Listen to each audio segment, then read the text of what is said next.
পশ্চিমবঙ্গের বীরভূম জেলার একটি ছোট্ট জনপদ, কিন্তু এই ছোট্ট স্থানেই প্রতিদিন হাজার হাজার ভক্ত ছুটে আসেন। কেউ আসেন আশীর্বাদ চাইতে, কেউ অলৌকিক শক্তির সন্ধানে, আবার কেউ আসেন তন্ত্র সাধনার রহস্য জানতে। হ্যাঁ, এই স্থানই হলো তারাপীঠ, যা একই সঙ্গে একটি শক্তিপীঠ এবং সিদ্ধপীঠ হিসাবে সম্মানিত। কিন্তু প্রশ্ন হলো, কেন এই স্থানের নাম তারাপীঠ? কিভাবে এই স্থান ভারতের অন্যতম শ্রেষ্ঠ শক্তিক্ষেত্রে পরিণত হলো? কেন মহাশ্মশান আজও তন্ত্র সাধনার অন্যতম কেন্দ্র? হ্যাঁ, আমরা সব জানব। আমরা জানব তারাপীঠের ইতিহাস, পুরাণ, বিশ্বাস এবং বাস্তব ইতিহাসের মিলিত কাহিনী।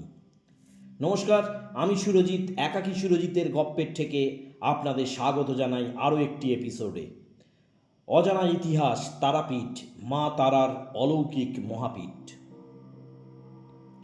বাংলার শক্তি সাধনার অন্যতম পীঠস্থান হল তারাপীঠ। তাই দেরি না করে চলুন শুরু করি একাকী সুরজিতের গপ্পের ঠেকের এক নতুন এপিসোড। অজানা ইতিহাস, তারাপীঠ, মা তারার অলৌকিক মহাপীঠ।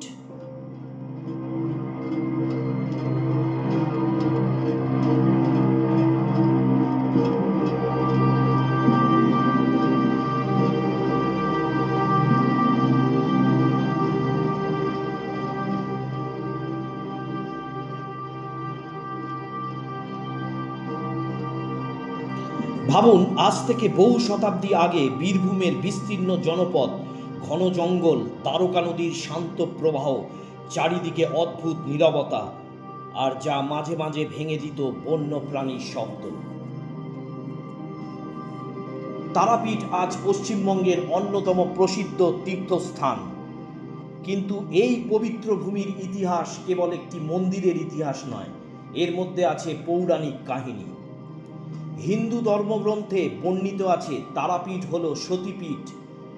পুরাণ মতে দেবী সতী তাঁর পিতা দক্ষের অমতে বিবাহ করেছিলেন দেবাদিদেব শিবকে, এবং এই বিবাহকে মেনে নিতে পারেননি রাজা দক্ষ, এবং তিনি আয়োজন করেছিলেন এক মহাযজ্ঞের।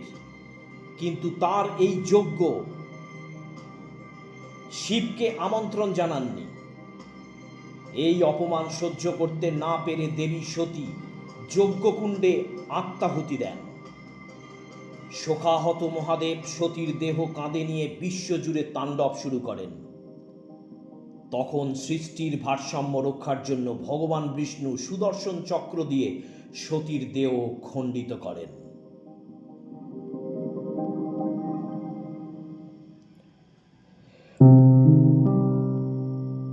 প্রচলিত বিশ্বাস অনুযায়ী সতীর তৃতীয় নয়ন এই অঞ্চলে পতিত হয়েছিল। সেই বিশ্বাস থেকেই তারাপীঠকে ৫১ শক্তিপীঠের অন্যতম হিসাবে মানা হয়। তবে বিভিন্ন প্রাচীন গ্রন্থে শক্তিপীঠগুলির তালিকায় কিছু পার্থক্য দেখা যায়। এটিও ইতিহাসের একটি গুরুত্বপূর্ণ দিক।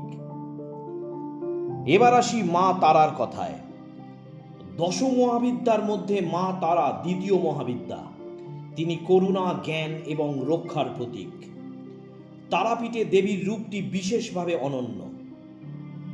এখানে তাকে এমন এক মাতৃমূর্তিতে কল্পনা করা হয় যেখানে তিনি বিষ পানে অচেতন শিবকে কোলে নিয়ে স্তন্যপান করাচ্ছেন।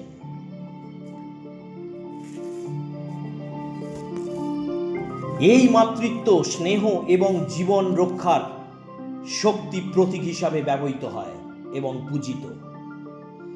ইতিহাসের দৃষ্টিতে দেখা যায় বর্তমান তারাপীঠ মন্দিরটি ১৯ শতাব্দীর শুরুতে নির্মিত হলেও এই স্থান বহু শতাব্দী ধরে শক্তি সাধনার কেন্দ্র ছিল। সাধক, তান্ত্রিক ও ভক্তরা দীর্ঘদিন ধরে এখানে সাধনা করে এসেছেন। ফলে তারাপীঠের পরিচয় কেবল মন্দির নয়, এটি বাংলার আধ্যাত্মিক ইতিহাস। আর তারাপীঠ নামের অর্থ কি? তারা হলেন দশ মহাবিদ্যার দ্বিতীয় রূপ। সংস্কৃত শব্দ তারা এর অর্থ হল যিনি উদ্ধার করেন, যিনি জীবনের অন্ধকার থেকে পথ দেখান। আর পীঠ অর্থ হল পবিত্র, তীর্থস্থান। তারাপীঠের পাশেই রয়েছে বিখ্যাত মহাশ্মশান।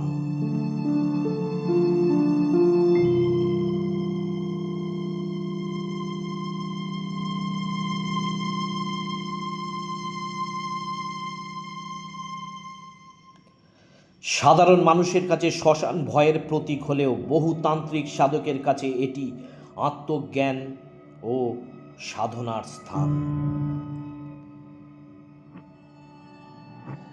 তাহলে প্রশ্ন থেকেই যায়, কেন বীরভূমের এই ছোট্ট জনপদ এত শতাব্দী ধরে লক্ষ লক্ষ মানুষের আকর্ষণ কেন্দ্র?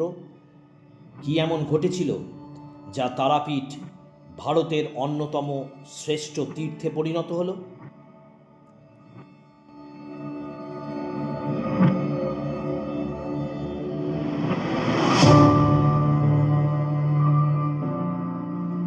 আমরা সব প্রশ্নের উত্তর জানব। আপনারা সঙ্গে থাকুন এই অডিও বা ভিডিওটির শেষ পর্যন্ত।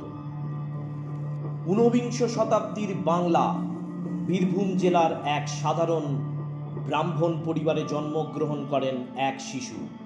তার নাম বামাচরণ চট্টোপাধ্যায়। ছেলেবেলা থেকেই তিনি অন্যদের থেকে আলাদা ছিলেন। খেলাধুলার চেয়ে তাঁর বেশি আগ্রহ ছিল পূজা, ধ্যান আর ভক্তি গানে। ধীরে ধীরে বামাচরণের মন সংসার থেকে সরে গিয়ে একমাত্র মা তারার ভক্তিতে নিমগ্ন হয়ে পড়ে। তিনি বারবার তারাপীঠে যেতে শুরু করেন। সেখানে মন্দিরের থেকে তাকে আকর্ষণ করত মহাশ্মশানের নীরব পরিবেশ। তাঁর বিশ্বাস ছিল সত্যিকারের সাধনা কোনো বাহ্যিক আড়ম্বর নয়, বরং পুরোপুরি আত্মসমর্পণ। তাহলে প্রশ্ন ওঠে, খ্যাপা নামটি কেন? আসলে বামাচরণের ব্যবহার মানুষের কাছে অস্বাভাবিক মনে হতো। তিনি কখনো মন্দিরে মায়ের সাথে সন্তানের মতো কথা বলতেন, কখনো গান গাইতেন, আবার কখনো কাঁদতেন, আবার কখনো শ্মশানে রাতের পর রাত কাটাতেন। কিন্তু ভক্তদের কাছে এই খ্যাপামি ছিল ঈশ্বর প্রেমের উন্মাদনা। সেই আচরণের জন্য তাঁকে অনেকে খ্যাপা বলতে শুরু করেন। আর আধ্যাত্মিক ইতিহাসে তিনি চিরপরিচিত হয়ে ওঠেন বামা ক্যাফা নামে।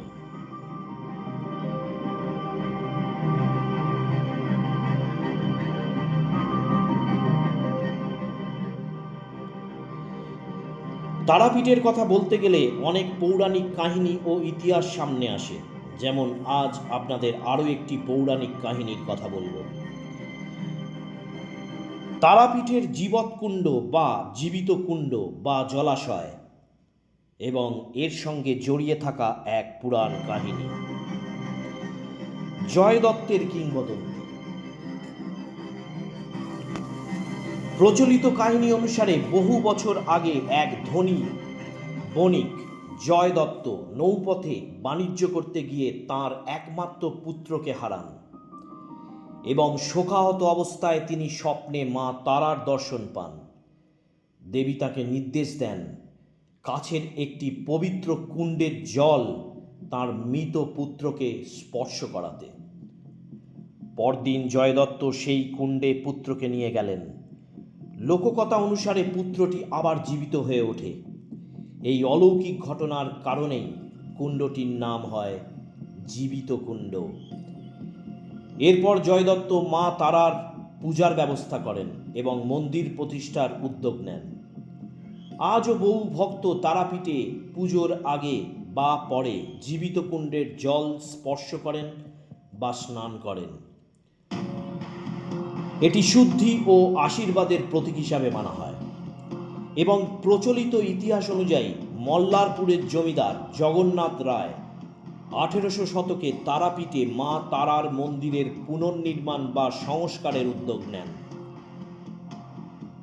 বলা হয় তিনি দেবীর প্রতি গভীর ভক্তি থেকে বর্তমান মন্দিরটির নির্মাণে অর্থ ও জমি দান করেন। এখানে মনে রাখা দরকার, ঋষি বশিষ্ঠ, জয়দত্ত এবং জগন্নাথ রায় এরা তিনজন ভিন্ন সময়ের ব্যক্তিত্ব।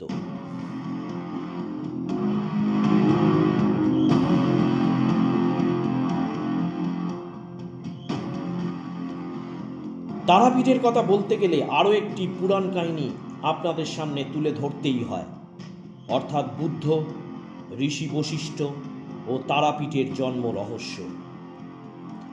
হাজার হাজার বছর আগে ব্রহ্মার মানসপুত্র মহর্ষি বশিষ্ঠ সংকল্প করেছিলেন তিনি মা তারার সাক্ষাৎ দর্শন লাভ করবেন।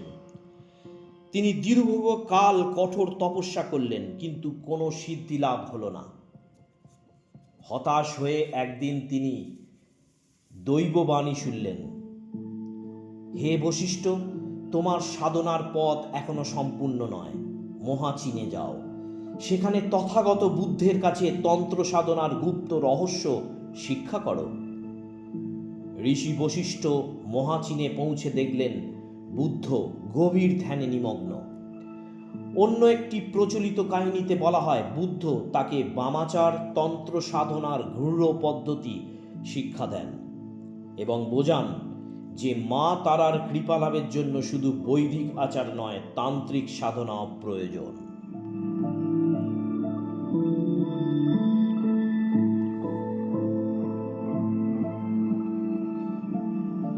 বুদ্ধ তখন বশিষ্ঠকে বললেন, ভারতের রাঢ়ভূমিতে দ্বারকা নদীর তীরে এক মহা শ্মশান রয়েছে। সেখানে শ্বেত শিমুল বৃক্ষের নিচে পঞ্চমুণ্ডির আসনে বসে 3 লক্ষ বার তারা মন্ত্র জপ করো। সেখানেই মা তারা মাতৃরূপে আবির্ভূত হবেন। বুদ্ধের নির্দেশ মেনে বশিষ্ঠ তারাপীঠে ফিরে এলেন। তিনি কঠোর তপস্যা শুরু করলেন। বহুদিন পরে অমাবস্যার গভীর রাতে চারিদিকে অপার্থিব আলো ছড়িয়ে পড়ল। মা তারা আবির্ভূত হলেন এক অপূর্ব রূপে। তিনি কোলে শিশুরূপে শিবকে ধারণ করে মাতৃদুগ্ধ পান করাচ্ছেন। এই রূপে তিনি শুধু শক্তির দেবী নন, তিনি সমগ্র সৃষ্টির জননী। বশিষ্ঠ ভক্তি ভরে প্রণাম করে মা তারার আশীর্বাদ গ্রহণ করলেন এবং বললেন, এই স্থান যুগে যুগে সিদ্ধপীঠ নামে পরিচিত হবে। এখানে সাধনা করে বহু সাধক সিদ্ধি লাভ করবে। লোকবিশ্বাস অনুযায়ী সেই থেকেই তারাপীঠ তন্ত্র সাধনার অন্যতম শ্রেষ্ঠ কেন্দ্র হয়ে ওঠে।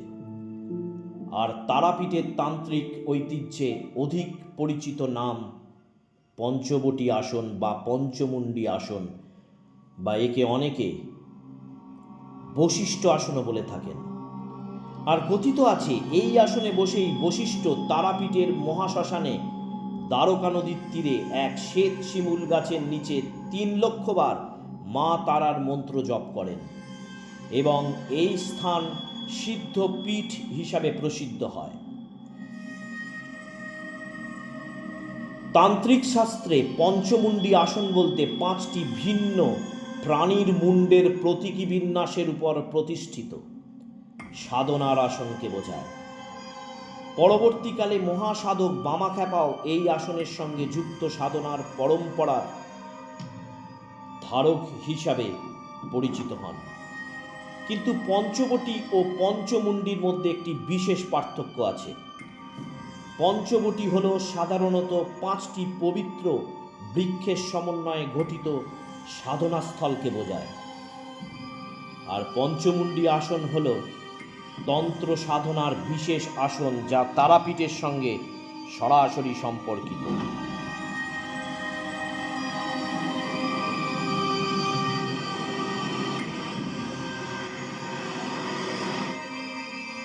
পুরাণ ও তান্ত্রিক বিশ্বাস অনুযায়ী কৌশিকী অমাবস্যা হল শক্তি সাধনার এক মহা শুভরাত্রি। এই তিথিতে মা তারার কৃপা বিশেষভাবে লাভ করা যায় বলে বিশ্বাস করা হয়। কৌশিকী নামের অর্থ হল শাস্ত্রে দেবী দুর্গার কৌশিকী রূপের উল্লেখ রয়েছে। দেবী মাহাত্ম্য অনুযায়ী দেবী পার্বতীর শরীরের কোষ অর্থাৎ আবরণ অনুযায়ী এবং তার থেকে দেবী আবির্ভূত হন, এবং যে দেবী আবির্ভূত হন তার নাম কৌশিকী।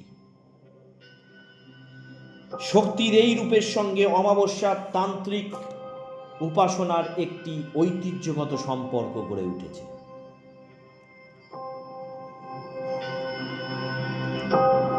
এখানেই শেষ হলো আজকের এপিসোডটি। কেমন লাগলো নিচে কমেন্ট বক্সে লিখে জানান। আর এরকম আরও অনেক ইতিহাস ও পৌরাণিক কাহিনী জানতে হলে আমার চ্যানেলটিকে সাবস্ক্রাইব করুন। ভালো থাকুন, সুস্থ থাকুন। ধন্যবাদ।